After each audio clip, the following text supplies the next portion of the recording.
Bismillahirrahmanirrahim. Assalamualaikum warahmatullahi wabarakatuh.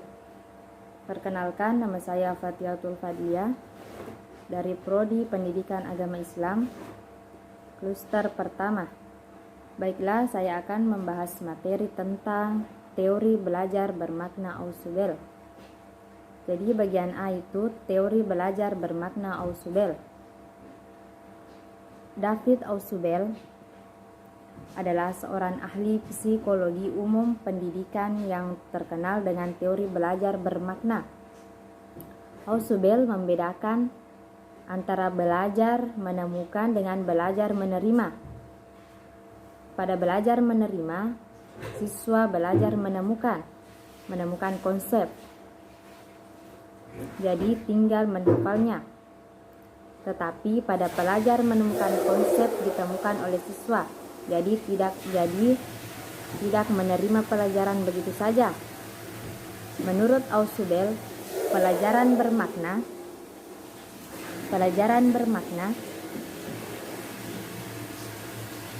merupakan suatu proses pengaitan informasi baru pada konsep-konsep relevan yang terdapat dalam struktur kognitif seseorang. Faktor-faktor yang mempengaruhi belajar bermakna menurut Ausubel adalah struktur kognitif yang ada, stabilitas dan kejelasan pengetahuan. Dalam suatu bidang studi tertentu pada waktu tertentu, pelajaran bermakna terjadi apabila seseorang belajar dengan mengkodifikasi fenomena baru ke dalam struktur pengetahuan.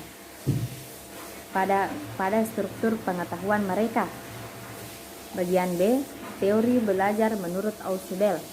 Ada beberapa tipe belajar menurut Ausubel, yaitu belajar dengan menemukan yang bermakna, seperti mengaitkan pengetahuan yang telah dimilikinya dengan materi pelajaran yang dipelajarinya itu.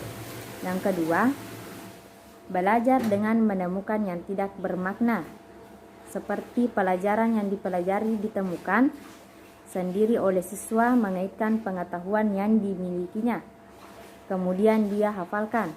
Yang ketiga, belajar menerima yang bermakna, yaitu materi pelajaran yang telah tersusun secara logis disampaikan kepada siswa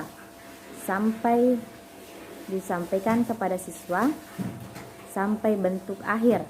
Kemudian pengetahuan yang baru akan memperoleh itu dikaitkan dengan pengetahuan yang telah dimiliki sebelumnya. Bagian C, kebaikan belajar bermakna. Menurut Ausubel ada 3 kebaikan belajar bermakna. Yang pertama, informasi yang dipelajari secara bermakna lebih lama diingat.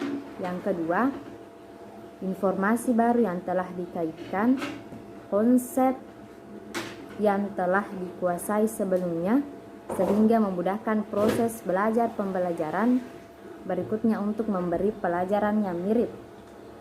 Kemudian tipe yang ketiga, informasi yang telah dilupakan setelah pernah dikuasai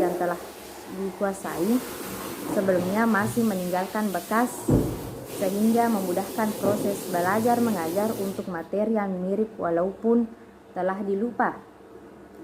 Adapun syarat-syarat menerima menjadi bermakna menurut Ausubel, yaitu belajar menerima bermakna hanya akan terjadi apabila siswa memiliki strategi yang bermakna.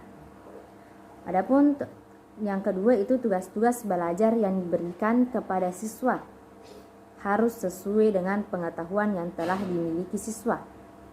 Yang ketiga, tugas-tugas belajar yang diberikan harus sesuai dengan tahapan perkembangan intelektual siswa.